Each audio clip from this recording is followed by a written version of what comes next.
Awesome. All right. Well, let's get going here. Welcome, everyone. Welcome to another episode of GIS Peer Success Webinar. We are up to episode number 14, Building Your GIS Leadership Track at the EsriUC. I am your host, Toby Soto of GISsuccess.com, which is a GIS leadership and management resource website with blog, video, online courses, downloadable content to help make you be successful during your journey as a GIS professional. And with me, we have our co-host, Wade Kloos from the Department of Natural Resources for the state of Utah, and Tim Nolan with the Collin County, Texas. And we have a lot of registered today and a lot of people coming online right now. We're up to about 37. So first and foremost, a huge thank you for taking time out of your day and joining us on this webinar. We know it is a huge chunk of time, but it's definitely well worth it. Definitely well worth it. And when you show up, it just lets us know that we're providing good content, we're providing great information, and just helps keep propelling us to produce more shows. So thank you again. And for those of you that are watching on the YouTube replay, make sure you hit the subscribe button and hit the bell for the replay for the notification, so that when additional videos go up, you get notified and you can go ahead and check us out. Use the QA window for inputting your questions so that we can get to them. Wade and Tim will be monitoring that during the chat, during the webinar. And also in the chat, when you post things in there, make sure you have it set to all panelists and attendees so that we all see what's going on there. So I'm going to change things up. I'm doing something a little bit different. Before we introduce our special guest and the topic at hand, you know, the GIS Peer Success webinar was created on the idea of continuing the conference discussions, hence the whole roundtable slogan. And at those conferences, you gain these relationships and you share these experiences. And so I want you guys to have that same value out of this webinar. And it kind of goes hand in hand with the whole topic that we're talking about with Adam's GIS Managers Open Summit. And so what I want you to do in chat is I want you to real quickly just say what you're working on right now and put your email address attached to it. So that way it may spur a conversation with somebody, it'll create a network opportunity, it'll create a relationship on maybe a project that you're working on or a project that someone else is working on. And it kind of just creates that community and creates the value.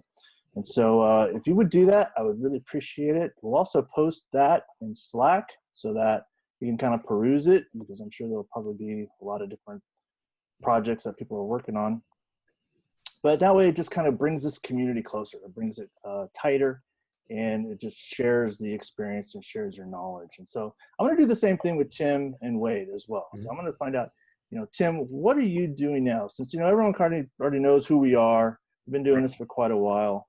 But no one knows, like, what are you doing right now? And it may be of interest to the group, and someone could help you, or you can help someone in whatever that you're doing. So okay, well, I'll start with you. Yeah, I'll start. I've got a GIS team here. Brett Fencer is our GIS supervisor, and it's kind of a nod to Adam. About 3 years ago, Adam did one of his manager workshops in the Dallas area, and gave his talk on underutilizing GIS. And also we had other vendors that were there, and they were kind of talking about just GIS as an enterprise and how you kind of build this out and what the big plan is.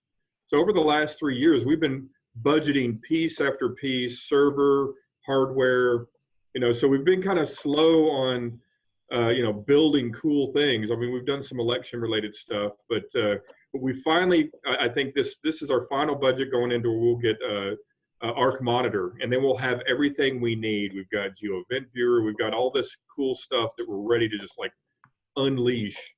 But one of the fun little projects that we're doing now is that even though Collin County has over 1 million people now, and we're adjacent and near Dallas County, just due north, we still are largely rural. About 60% of us, our county is still rural. And we actually have a problem with stray cattle. Cattle will get out of its place, and we need to go find it. And so we're doing kind of a dude, where's my cow application, where we're trying to tie our brand database and property owners with with these cows that are found, and see if we can kind of make a connection. So I bet you that's so unique that no one will ever have this problem. But if you ever have a "where's my cow" problem, Brett's your guy. So, but yeah, that's the I put some thought into this, Toby, and that's the story I wanted to tell today. Was our dude "where's your cow?" That's classic. I love it. That is classic. First thing that popped in my head was finders keepers. Well, you got a brand, right? There's a brand on this cattle, so you got to deal with that. That's your cattle rustling, right? I'm telling you, man, it's 1965 all over, 1865 all over again. Oh, it's classic. That is classic. I was thinking it was beef. It's what's for dinner. Where is it? Where's my dinner?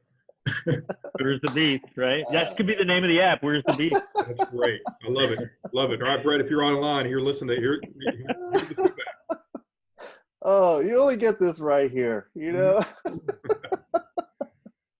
Oh, go for it, Wade. Okay, well, today I have two objectives that I'm trying to complete. One is a few months ago, I wrote an article about spatial enablement and the way in which we promoted that here at DNR. And so kind of as an extension to that, I've invited all 7 of our DNR divisions to have this opportunity to display their GIS work as it may relate to a division project, an objective, or a goal.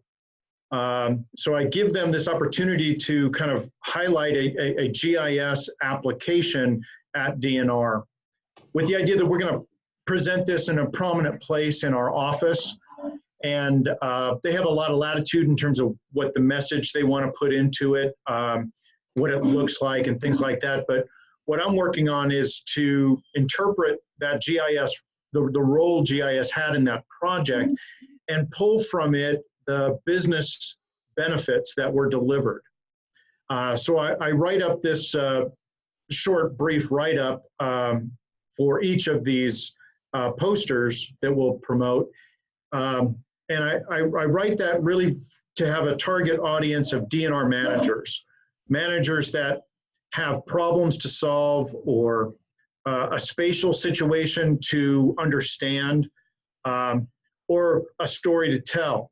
Because GIS generally plays a fairly prominent role in communication and the difference that we're making across natural resources and such. So that's one of the projects that I'm working on. I like it because I get to promote more GIS-oriented stories.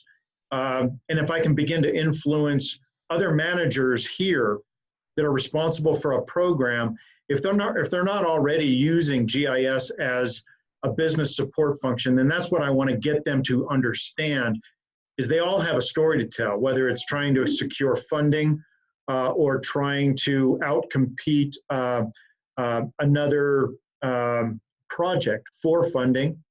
For example, just real briefly, the story that I'm working on right now is a little bit of a success story in how the state of Utah, the University of Utah, and our Utah Geologic Survey here at DNR were successful in being the winning bid for a $140 million enhanced geothermal system research project called the Forge. And so Utah is the one out of a handful of sites throughout the country that were evaluated for the potential to deliver enhanced geothermal energy. And so we'll be part of that. And but you have to appreciate the science and the data that needs to get pulled together. And I'm not convinced that they by themselves are necessarily compelling, but that when we put it together in a story, where we have a narrative, we have spatial pictures that help understanding, that goes a long way. And I'm not saying that GIS was the reason we won, but it was a component of the tool sets that we use to be successful.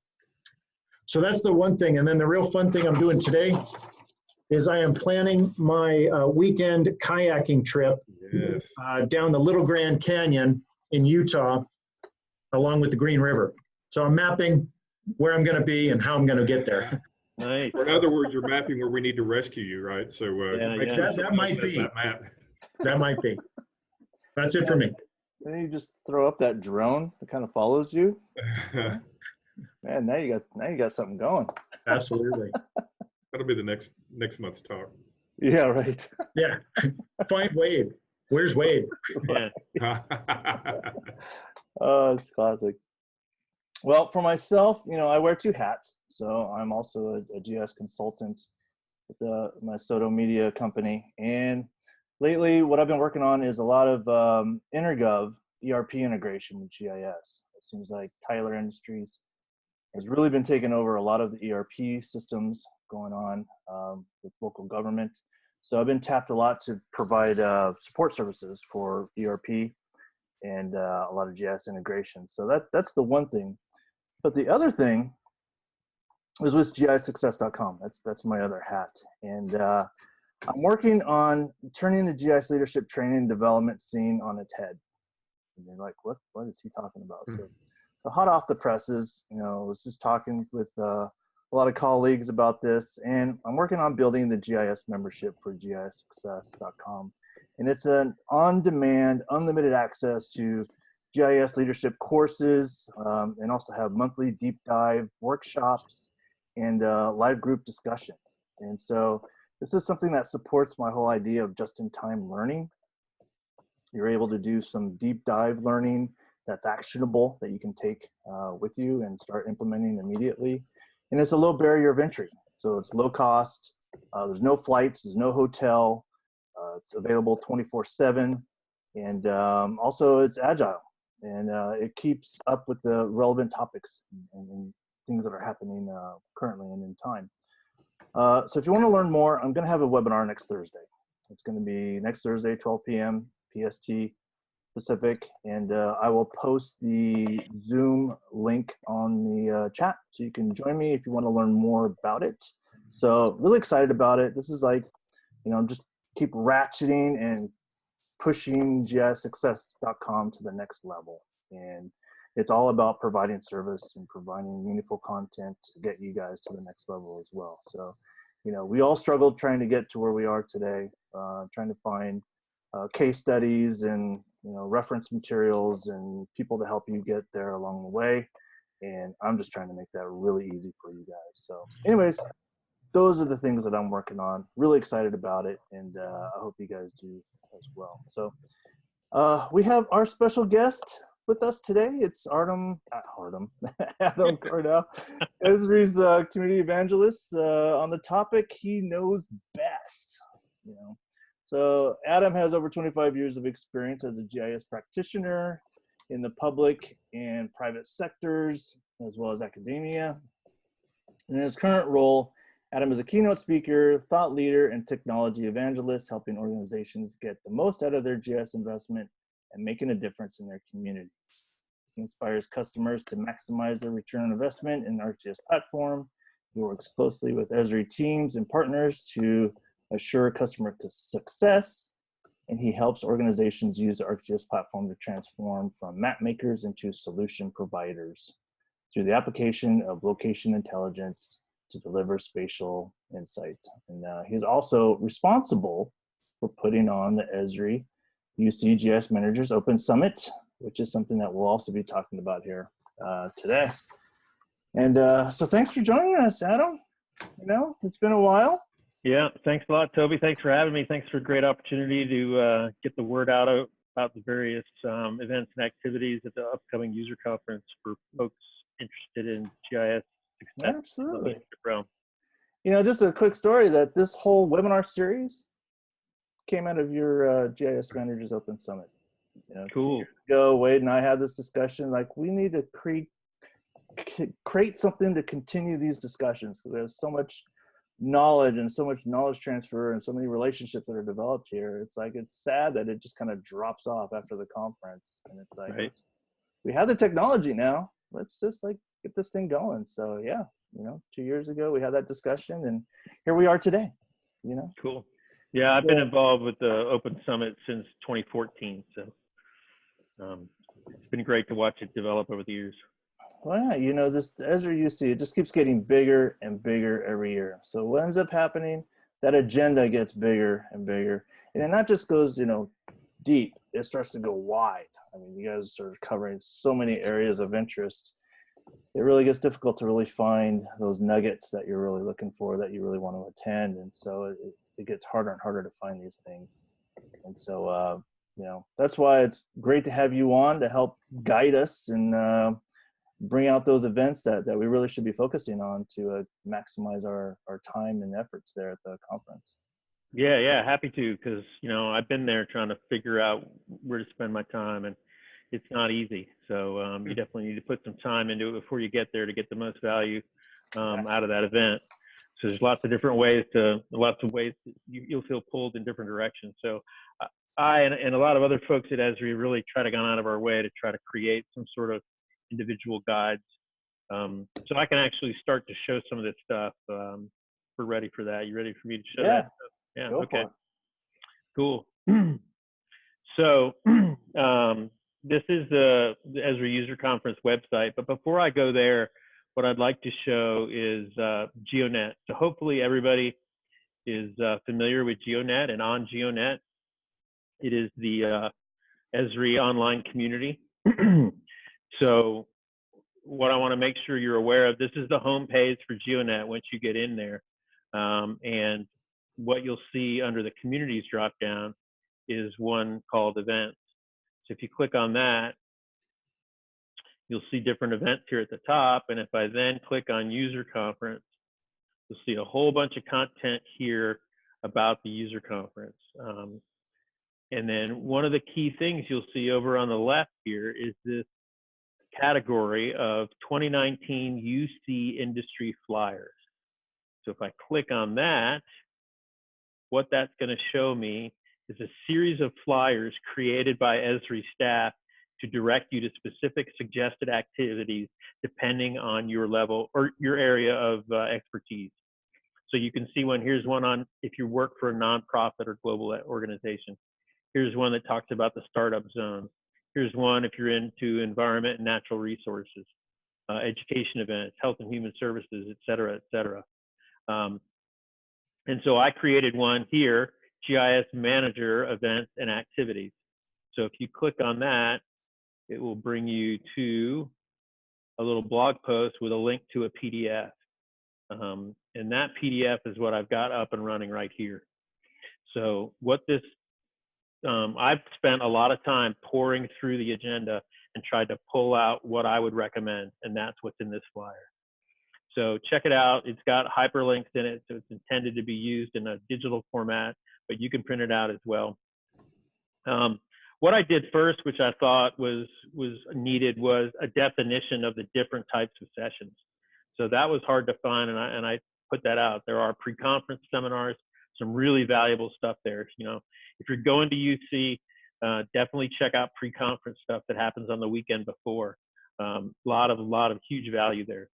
There's an area called related events, and actually that's the area where you'll find the link to the Manager Summit that I'll get into in a little bit. Then we have what's called technical workshops. So these are presentations led by Esri staff. They're 60 minutes long. There's a whole slew of those, of course. What some people might not know is that some of these repeat. So Tuesday through Thursday from 4 to 5, they repeat specific sessions that we think and know will be very popular. So don't feel that something is only given once. A lot of the real popular ones you'll see will be repeated. So there'll be multiple opportunities to check them out. There are also Expo spotlight talks. So these are short little 20-minute talks. These take place down in the Expo hall on the first floor. And they're small group settings, and they'll help show you what resources are available to you here at the UC. Also down in the Expo hall are Envisioning Center presentations. These are really cool because these are presentations where we've got multiple people presenting at the same time, playing a role. So an example would be an emergency management envisioning center presentation. You might have someone portraying the role of a citizen, someone portraying the role of the emergency management director, and maybe someone portraying the role of an elected official. And they're going to show how each one of them would utilize the ArcGIS platform to respond to some sort of emergency management event. So it's much more of a theatric thing and gives you a deeper dive into how the platform can spread across multiple users. Then there are also demo theaters down in the Expo hall, And those are Esri staff led, and those are 45-minute technical kind of how-tos down there. So a lot of folks, I think, don't spend time in the expo hall. I had some customers that once they found all these different ways to see these presentations, they never left the expo hall. So there's a lot of stuff to do there as far as presentations, in addition to visiting with all of the people in all the booths, all the partners, the Esri booths, etc. So that's all the different types of presentations. And on this flyer, I'm really focusing only on the stuff that Esri's leading. Obviously, there's tons of great user presentations, but trying to go through all that and sift through it was tough. So some of the stuff I'm suggesting, obviously, number one, the GIS Managers Open Summit. This is an event specifically designed for managers. It's in its 10th year this year, so it started in 2010. It's changed and grown throughout the years. I got involved with it in 2014. Again, everybody here has been there. I believe it's really valuable. It runs all day on Tuesday. You can come and go as you please, though.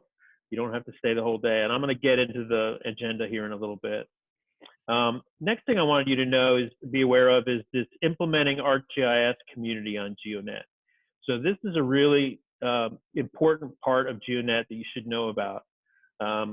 And it's specifically set up for the manager, the leader. So it's got 6 different subcategories: strategy and planning, architecture and security, etc. And so there's key content in here on GeoNet in each of these specific categories. And it's driven by a team of Esri veterans that run each one of these. And so all of you should be following this today and integrating with it and working with it. So what they've done is they've set up at the UC, the Implementing ArcGIS team has their own area, and it's called Guiding Your Geospatial Journey right here. So definitely while you're at UC, get some time down in the expo hall, check out the Guiding Your Geospatial Journey. Part of that team that's driving all that content on GeoNet and is wrapped up in those 6 categories will all be there. And then they have 2 things specifically branded by the Implementing ArcGIS group. And that is, first of all, there's a whole series of technical workshop sessions that are very valuable. Most of this is strategic business side of things. And then they're also doing a series of those short 20-minute Expo spotlight talks in that Guiding Your Geospatial Journey area as well. So there's hyperlinks to all of that, to check that out. Again, also, I did pull out some user sessions. They have branded some of the user sessions as implementation successes. So they're presented as success stories. So there's a link to those here as well. Again, I mentioned the Expo Hall. I think you should spend at least half a day down there, total of about 4 hours, to meet both the Esri partners as well as the different Esri teams. There's there's 7 different things you can do down there. There's product areas, there's industry neighborhoods. I mentioned the demo theaters, there's the partner exhibits, special exhibits. Our services folks are down there. And then this is really great, is the data health checks. So you can actually bring a geodatabase with you, and you can set up an appointment with an expert in our services group to actually run some QA, QC testing on your data and give you recommendations about how to fix that. In addition, and so you have to set up these appointments. You can see there's a link for an appointment. These are one-on-one. I believe they're 45 minutes long. But in addition to data health checks, there's all these other things. You can get somebody to look at your geospatial strategy, look at your architecture maturity, look at your web GIS readiness, developer clinic, workforce development planning, technical support, et cetera, et cetera. So that is hugely valuable stuff, and I don't think enough people take advantage of that. Let's go back here. All right, and then also another great event is the closing session, Friday morning. Not a lot of people go to it because Thursday night is the party, right? But very valuable, as Jack and the team of directors will be there, and they do open Q&A and really wrap up the whole week. So if you're still around on Friday and can make it to that, definitely do that. In addition to that, there's some other types of events. There's special interest groups, or SIGs. Most of these are user-driven. Some are driven by Esri, but most of these are user-driven. So there's all kinds of different special interest groups. Check them out and definitely look into meeting with those. Also, there are regional user groups. If you want to meet with some of your peers in your geographical area where you live and work, there's several of those. And I know Tim Skog does a big one during UC. So check out the regional user group meetings. There are also socials. The socials are usually industry driven. So there's like a petroleum social and a transportation social. There's a state and local government social, et cetera. And then I provided a link to the detailed agenda that you can use to filter and query. So this flyer, I think, Toby, you've got the link and are going to share it to this flyer. Like I said, I spent a lot of time putting this together to hopefully help everybody distill all this stuff down and figure out exactly what things you want to attend. Okay, so let's see. So, another thing I want to show you is if you're back on the Esri user page for the user conference and you click on agenda, and then you get to the detailed agenda, which you click here. Here's where you can actually search different categories and different topics, et cetera. And so what you're going to want to do here is come to filter. And if you come to topic and scroll down, one of the topics is GIS managers. And so if I click on that and then click to come out, what I've done in addition to that flyer is pull out what I believe are some of the most valuable sessions for managers. And you can get to that. Again, we'll provide the link to this directly, but some of these are best practices. There's the Open Summit, things about change management, how to run a successful GIS project, how to get an introduction to a geospatial strategy, more best practices, Agile, et cetera, how to run a successful GIS project. Like I mentioned, multiple offerings. So that's the GIS Manager track. We went through the GIS Manager flyer. The next thing I'll cover is the actual GIS Manager Open Summit. And I provided Toby a link to this agenda as well. And this agenda is going to change because later today or hopefully tomorrow at the latest, I'm going to update, load up an updated agenda because so I've got a couple of exclusives to release here on the webinar here. But this is our 10th Open Summit. This year, they did move us over to the Hilton Bayfront, which is directly adjacent to the convention center. We're going to be in the Indigo Ballroom, which is a great setting. We've already gotten, I think, over 400 registrants, which is the most I think we've ever had. I think we've got a great event set up. So definitely, if you have not registered, you want to do that as soon as possible. What you want to do, bring plenty of business cards, be ready to talk, because this isn't just a sit back and listen kind of event. This is an interactive event. You're going to get lots of time to network with other people. You're going to get lots of time to talk to your peers using Tim's favorite lean coffee method. And then you're going to get a lot of chance to actually talk to the presenters as well. So we'll start it off with a networking group activity. I'll do a welcome and introductions. And then I'm going to present. My presentation is about surfing the GIS wave to success. I'll be reviewing 10 different best practices, again, focusing on the business, culture, people side of GIS, which is what this event focuses on. Then we'll do, again, after each presentation, we'll do a lean coffee session so you can actually discuss what was presented. There are breaks built in. And then after my presentation, and you can come and go as you please throughout the day, but the first one up of the user presenters is Eric Abrams from Iowa DOT.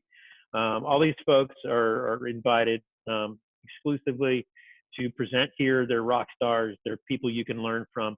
So Eric is doing a great job of really doing some innovative work at the Iowa DOT. So he'll be talking about that. He's got a great sense of humor. So be prepared for a different kind of presentation from him. Then we're doing a new thing also this year is during the lunch break, there's a brand new special interest group starting out called Project Management in GIS. So they wanted to be close to as many managers as possible. So they're going to be doing the special interest group meeting within the Gizmos location over at the Hilton in the Indigo Ballroom during our lunch break. So there's I've worked in some time so you can run out, get a bite, bring it back in and sit and attend the special interest group meeting if you're interested in project management and GIS. I think they're going to be putting a lot of good content together, and I think that includes one of Tim's people from Collin County. Yep.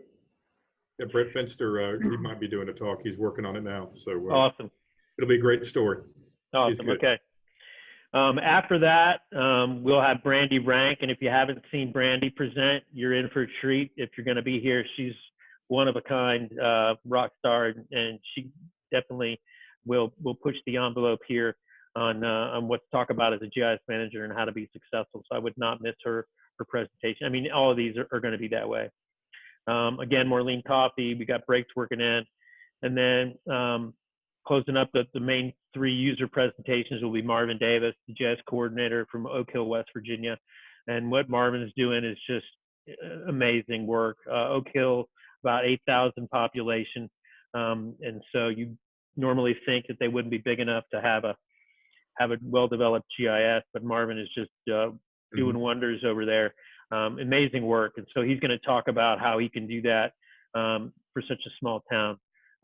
So I really look forward to hearing from him. Then this is so the brand new exclusive that I just talked about first was the special interest group, the project management and GIS during lunchtime. This is the other exclusive brand new thing I'll add to the Gizmos agenda today. And this came together this morning. So Cobb County, Georgia, they were on the big stage last year at the plenary. What they've done is really revolutionary with their GIS. And everybody needs to hear their story. You heard a little bit about it on the big stage last year, but I want to do a deep dive behind the scenes. So we've actually got an executive and elected official panel to close out the day from 4 to 4:30, and we'll run until 5 if we need to. But we're going to have Jen Lana, the GIS manager, Sharon Stanley, the CIO. We're actually going to have a county commissioner, Mr. Bob Ott there, and then 2 senior directors, Eddie Cannon, who covers IT, the property department, purchasing, fleet, and the tax assessor, as well as William Tanks, who's in charge of parks, libraries, senior services, elections, and solid waste.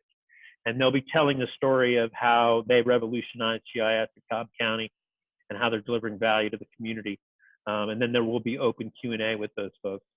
So this is, I think, a real huge coup that we were able to pull off. So kudos to Jen for connecting with me and pulling this off. One of the crazy things here is that Bob Ott, the county commissioner, this guy is so into GIS, he's taken a pro class, and he's actually got a map in the map gallery at UC. So an elected official who's a desktop GIS user. Pretty amazing. So I'll go ahead and pause there. You guys got any questions here for me? I just do want to make one quick comment. Sure. You just kind of alluded to it real quick, was that the location of the GIS Managers Open Summit has changed. So can you let people know about that? Yeah, so we're at the Hilton Bayfront, immediately adjacent to the San Diego Convention Center. We're in the Indigo Ballroom.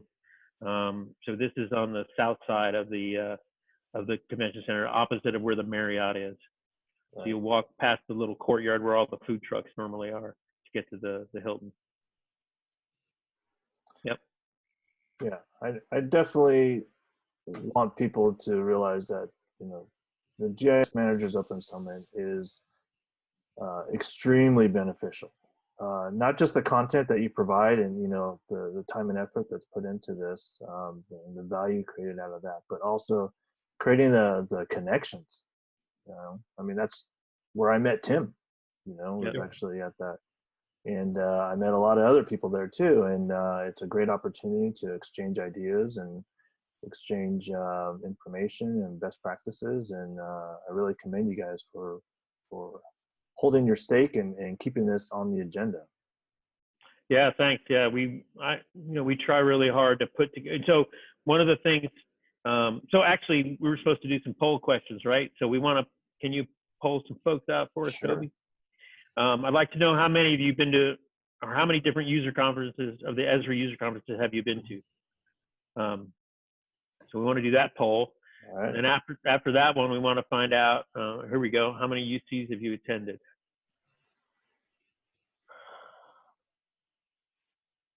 Oh, I can't vote. I'm sorry. Oh, we can't vote. Next one, I'll hit the little check mark. I'm too quick on the draw. Definitely, let's go ahead and find out how many people, how many different UCs are the attendees to the webinar here have been to. Got some results? Yep. Can you see it? Can you see it? Majority 2 to 5 or 6 to 10. Okay, nice. So we got some veterans.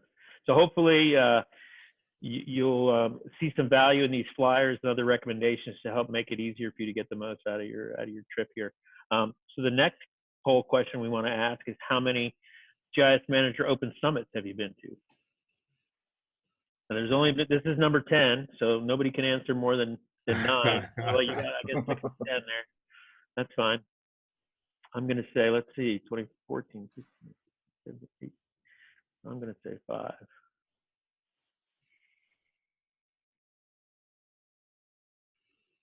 So what I want to get across to you is, if you've been to the Manager Summit before and think you never have to go back again, you're wrong.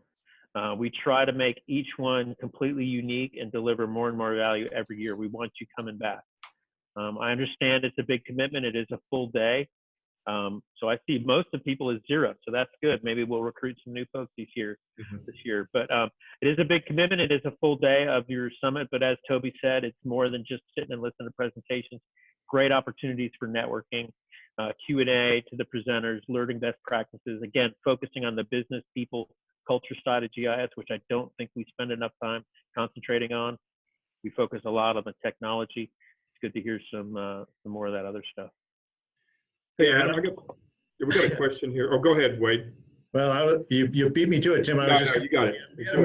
A question from Jeff with regards to, has the summit ever considered streaming any of it or recording it? I've tried to get it recorded, and that's just a tough argument to make. I will continue to do that. Drop me an email, and comments like that make more, or Esri takes more value out of it when it comes out of the customer's mouth rather than a staff member's mouth. So if you're looking for us to stream this or record it, please get me an email and I will pass that along. But I believe it should be definitely at least recorded.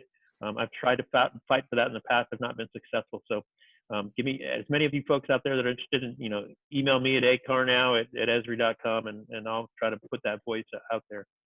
It's a great point. Adam, that would be huge. I'm glad Jeff brought that up because, I mean, look at how much value has come out of these GIS Pure Success webinars. Yep.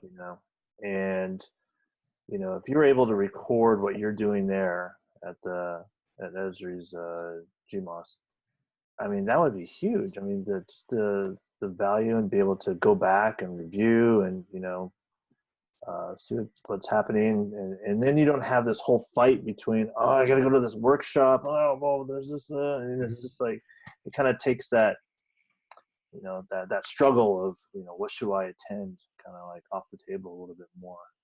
Yeah, I'm with you. Yeah, I'll see what I can do about that. I was able to, we did a GIS Manager Tract for the first time last year. I was able to get those recorded. So those are on YouTube. 8 incredible sessions. Wade did a great one. I did one. There were 6 other really good ones. So I'm going to continue to fight for that every year. So great point. Any other questions we can answer? I got a general comment from Holly Bond. She said that the Manager Summit was the highlight of her conference. No, well, thank you. Thank you for that. That's huge. Yeah, she stayed in contact with several people after the conference as a result. So I think that's kind of the experience that Toby and I and Wade have had too. Excellent. That's great. That's great to hear. And so let's, Toby was telling me he couldn't even find the web page for the Open Summit, right? And it is hard. It's buried in here. So I want to show you where it is. So over here, it's not under agenda. So if you go over here to I can't even find, here we go, experience. Under experience, this related event tab. If you come to that and you scroll down, you'll see pre-conference seminars. And then here you'll see the GIS Managers Open Summit. and then you'll see the button here to register for the summit, and this will bring you up to an Eventbrite page. And here's actually where you hit the button to register for it. And again, it has the full agenda on here and the bios of the speakers as well. So that's how to find it. Again, I think we're at capacity, but please register. And even if you're on the waiting list, show up, because some people don't show up, so we should have room. Any other questions? Yeah, that was excellent. Yeah, I actually had to Google it. Yeah. That's how I found it, you know. Yeah. Go back to Google, you know. And Toby had a good point. I mean, these are good sessions. So all you have to do is sit there in the lounge chair, and all these sessions come to you, at least for that one day. So it's a nice hangout. You know, it's a long day, but it goes by quickly because there's so much activity going on. I think the lean coffees are fantastic, of course, but and also y'all do it. There's always a nice icebreaker at the beginning that is really that I've actually used at other sessions that I've been part of. You know, it's a really good icebreaker. Yeah, the speed networking, kind of like a speed dating session where we get everybody in the room into two circles, and they get about 2 minutes to talk to the person across from them, and then you rotate. And so you're guaranteed to at least meet 5 or 6 brand new people. The peer network at the user conference, expanding your personal network, that's one of the most valuable things you can do at an event like that. So it's a great way to increase your personal network. Hey, Tim, you know, since a lot of people on here have never been to this Managers Open Summit, and you talk about lean coffee, and they're probably thinking that you're sipping tea or something, or sipping coffee. Why don't you explain what that is? Because I think it's a really valuable tool that is used at a lot of these managers summits and workshops that Adam puts on. Sure. I mean, what I like about it's an agendaless meeting when you first start. So everyone will be sitting at tables, and they'll have sticky notes and pens, and they all write down what they want to talk about. And I think what they do what Adam does at the summit is, hey, here's some topics that you might want to start with, but it's not strict. You can talk about those and other things. And once you write down the topics that you're interested in, then you do a dot vote. You decide, everybody gets 2 votes, or I don't know how many votes you normally do, Adam, but everybody gets how many votes. So if you feel strongly about something, you can put all your votes on one, or you can vote for someone else at the table. What makes this interesting is that every table is going to have a different conversation. You know, they may have similar, there might be some overlap, but every table is going to have something different. And it also gives Esri good feedback on what people are interested at the time. You know, I think, are you still, Adam, y'all still doing the board, like your takeaway board? Yeah. That I thought was amazing. You know, where, you know, each session, you know, whatever you took away from it, go make it, post it, and put it on this bigger board, and then everyone else can see this too. But what's nice about the lean coffee format is it's time boxed. You get a certain amount of minutes, let's just say 5 minutes, to talk about whatever gets the most votes. You move it into what you're discussing at the time. And after 5 minutes, you do a Roman vote. You know, do you want to keep talking about it, or I'll give it a little bit more time? And then once you're done, once the majority rules, you move it on to done, and then you start the next topic. So you'll be amazed in 30 minutes how many topics that you'll get through, and you can only talk about the topic that's in the discussing or the doing at the point. Did I cover everything, Adam? Is that? Yeah, that's right on. And you were the one to introduce me to that, and you were at the Open Summit, and you suggested I think you had it at your table. You're right. You showed it to me and said you need to do this, and so I was like, yeah, I'm all in. So next year, after that, we should call it the Tim Nolan honorary lean coffee. So we do it after every single presentation. So there'll be 4 lean coffee sessions throughout the day. But that's just a different experience that you're going to get at all, you know, throughout the whole conference. That you're going to have that's going to be unique to the Manager Summit. You know, yeah, the great thing is that you can take your camera on your phone and actually take a picture of the post-it to document what was talked about. Sure. Yeah, I gained so much out of that. You know, that's why a lot of these webinars are created from those post-its, you know, by finding out what are people's pain points, what is it that they want to know more about and solutions to. So yeah, I'm always asking Adam, hey, post pictures of those post-its, because that's like a gold mine for us to help, you know, address issues that you guys have. and also helps with the blog and vlog and everything like that too. So yeah, definitely participate, get your questions out there, find out what other people are doing, because everyone does it different. You know, like let's say for example, the buy-in for GIS. Everyone has different tactics. Everyone has a different environment that work for other people that don't work for others. You know, some people have, like Paul Giroux from Sudbury. You know, he was doing a lot of social media, and then attacking executives that way. That may not work in every instance. You know, and maybe more of an email or showing business cases of what you guys are doing with GIS. You know, maybe that's more conducive for the environment for what you're in. So, just finding out what other people are doing. I mean, there's multiple ways to do things, and to find out what other people are doing. He says that's what it's all about. We do have a question from Holly Bond again. Why, Adam, why did they move the location to the hotel instead of the normal spot that you usually was? Someone needed that space where we normally had it for a certain activity that had to be in the convention center. And so they approached me and said, would you be willing to move the summit over to the Hilton? And so I said, yeah, if you've got this, I would prefer that the summit be at the convention center, but it doesn't have to be. So I told him, yeah, we'll go ahead and try that. I'll be a team player. I'll go ahead and move it over to the Hilton. It's fine. There's more and more stuff happening at the Hilton. There's a lot of stuff that happens at the Hilton. This isn't the only thing going on over there. Same with the Marriott. They do a lot of stuff over there. So we're just spilling out of the conference center in those two directions to those two hotels. It's a great space. So it won't, I should miss a beat. It's a little bit further down than the normal location, but I think it'll be fine. Closer to the food trucks. Exactly, right, yeah. See, that's where you should have used your negotiating skills, Adam. You said, I will move it as long as you stream it. Yeah, there you go. Yeah. Use that leverage. Yeah. No, we really appreciate all that you're doing, Adam. I'm just pulling the cheek. Any more questions? I think Jeff's got another one. Wade, can you read that one? I can't. It's under the chat. Can you offer any insight on departmental resistance to developing performance metrics? I might open that up to the group here, man. That's a tough one, especially I'll open it up to Wade and Tim. You guys could probably offer a lot more on that than I can.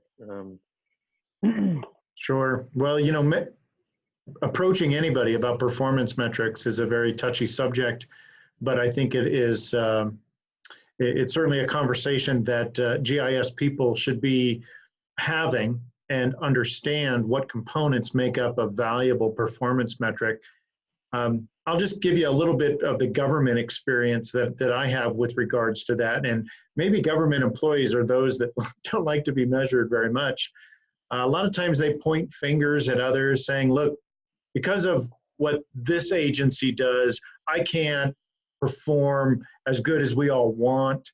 And so sometimes government employees are maybe the worst when it comes to some resistance to being measured in some way, because they feel like a lot of things are outside of their control. But increasingly, performance measures are ultimately what winds up being at the forefront of a funding decision. And I have seen at the state of Utah, the business cases that typically have to be presented that are part of a project, hiring more staff, getting a project underway. Those business cases increasingly have to demonstrate that you've already tried to create the capacity to do more work on your own. And if you don't come to the table with some understanding about how you measure your effectiveness, well, I can just say that our Office of Management and Budget, they don't have much patience or attempt to try to understand your request if you can't at least speak their language, which is performance measures and results. And so I've had conversations with our folks, and while they may be resistant to that initial change or that whole concept of being measured, there's something there that they produce. Start there. Start with what their throughput is. You know, how many people do they see in a day? How many services do they provide? How many decisions do they make? These are all things that are tangible and can be measured. But ultimately, what you want to try to do is get them to talk about their goals. And if they can't begin to articulate what their goal is, what they're striving for, then no matter where you start with metrics, it won't really matter, because they need to articulate a very ambitious goal so somebody can buy what they're selling. So I think performance measures are always going to be a tough sell, but the way that a GIS person can begin to approach that is to really understand that there may be things that measure the status of something. For example, what is the average wait time for a particular service? But just because there's a measure out there doesn't mean that that's the one you focus on. It just may be the convenient measure. What I try to do is focus on, look, what are you striving for? And what results are you looking for? And then how can you measure that? And it might be related to your throughput. It's always related to an operating cost of some kind. And oftentimes GIS focuses in, and our contribution is that we improve the quality of something. Okay, maybe you can measure that. You know, maybe it winds up being how many decisions are made with the benefit of all the information as compared to only some portion. Or how many times can you satisfy a certain criteria, like we completed a permit process under a certain threshold.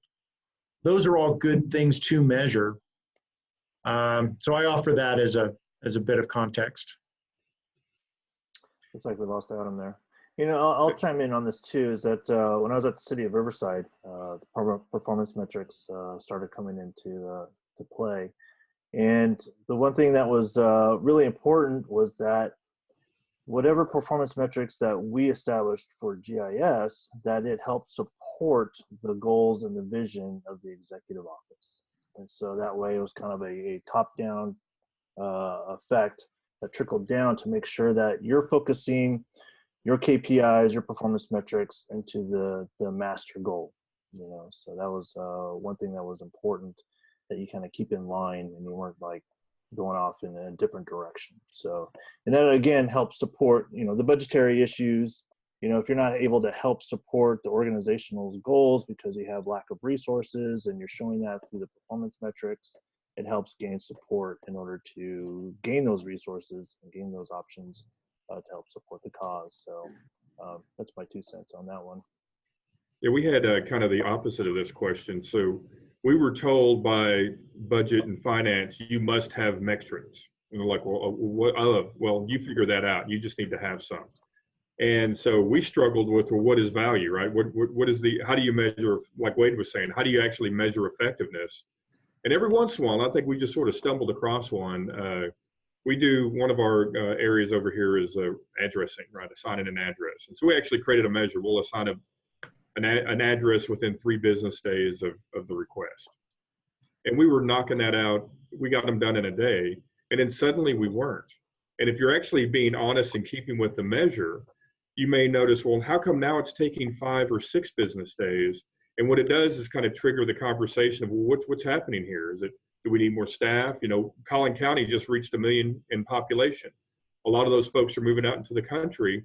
You know, it's just, you know, perhaps it's just population growth. So, but now you have statistics, and now you have something to back up your request for something like, I need another staffer, or I need more equipment, I need faster equipment. You need to have the evidence at least at local government, to when you ask for something for budget, and now's the budget time, you need to have the evidence that backs up the request, and that's been really, really helpful to us in the past. Go ahead, Wade. I'm sorry, I'm gonna cut you off there. Well, I think that you're right on in that a lot of times we wind up usually defaulting to, I need more money, I need more staff, I need more training, I need more data, I need more technology. These are all kind of knee-jerk things that a lot of times folks in government do, that this is what they think is the solution. And I think by you establishing a metric that worked for you. It was an aspiration. It was something that you thought you could describe what good looks like. And the fact that you go up and down on your metric is absolutely right. And as an indicator to you, it's like a manager wants to know when a result is different than what they would have hoped, so that they can answer the question, what's going on? Do we actually need to do something different, or did a new constraint in the system appear that we didn't have a solution before? And so this is the process of mapping, not in the graphical locational sense, but you map a system of events, tasks, right? They go through this process in order to produce that result. And whether you choose to focus on one area because it's identified as the constraint, over time that constraint moves. And so if you keep doing exactly what you're doing and you don't recognize that a new constraint happens somewhere else in the system, then you're not paying attention. But demonstrating that you have achieved a certain result, like a 3-day time window that you think is what good looks like. Mm-hmm. And if you already can prove to others that you have taken steps A, B, and C in order to produce what good looks like, and you've now all of a sudden said, boy, everything that we did worked, but we're just increasingly under pressure to do something different, then you can demonstrate to others that you've already taken business corrective steps, and that you can leverage that other person, that other investment, based on known evidence of your performance. And whether you're selling GIS or yourself or your program, that evidence goes a long way. And that's kind of my continuous message to GIS folks, is look for business evidence of results that you have helped create, so that you don't run into problems every single year when you ask for something. You'll have tangible evidence and examples to draw the decision maker's attention to. Absolutely right. Yep. I'll offer that I just put it in the chat window. We actually have a brand new book coming out from Esri Press called Smarter Government: How to Govern for Results in the Information Age, by former Maryland Governor Martin O'Malley, who has also spoken at a previous Esri International User Conference. He's going to be at this coming one as well. This book is exactly about that question. It's about why you should use performance metrics and how to do that, and how GIS can be utilized as well. So I'll put the link to the actual book in there as well. Awesome. Great. And this kind of goes with that conversation that Wade and I had yesterday, which was, GIS used to really kind of be in the back office and a very operational, just kind of producing results. But now it seems like as a GIS manager, you have to be way more in the forefront. You have to be thinking at an executive level, thinking about the things about what is important to the executives. And so you kind of have to raise your game to meet their needs. And so, we kind of had a little quick discussion yesterday about some of the things that Wade's dealing with now that he's, a director there, and how that can relate to GIS and the thinking of some of the tactics that a GIS manager should know in order to get that executive level attention, to get into their wheelhouse, and to be able to provide them the support that they need. So, so that was a very timely question, that came from Jeff. Anything else, you guys? Any other questions? I just kind of responded to Brian Collins. This is more and more I understand that we as GIS professionals are skilled at removing barriers at both technical and personal professional relationship levels. So yeah, it's a different ballgame, right? We're not in the basement any longer. It's time to reach out and be part of, have a seat at the table, if you will. Yeah, exactly. Yeah, for sure.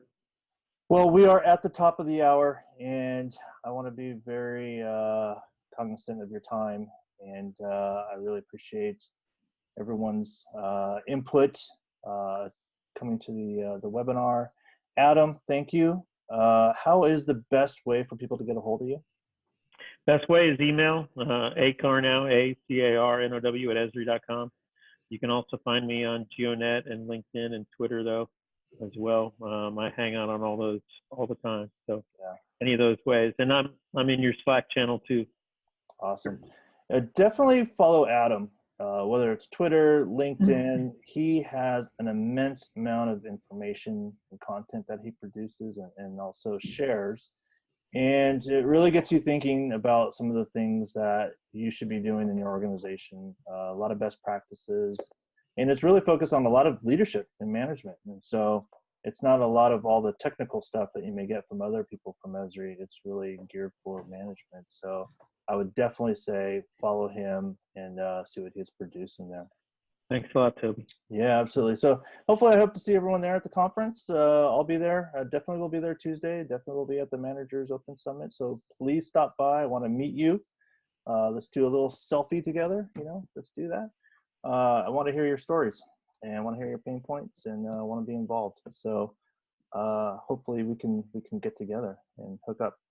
For those that want to see this again, I will have this posted hopefully by tomorrow. I'm going to do a late night and get this video up because it is very timely. And I will have all those links that Adam talked about as well in the show notes. And so again, thank you everybody. Thanks for coming and have a safe trip to the conference. Be safe out there and safe trip home. And so that way we can see you again on the next webinar sometime in July. So thank you, everyone. Take care. Have a great day. Bye-bye. Bye.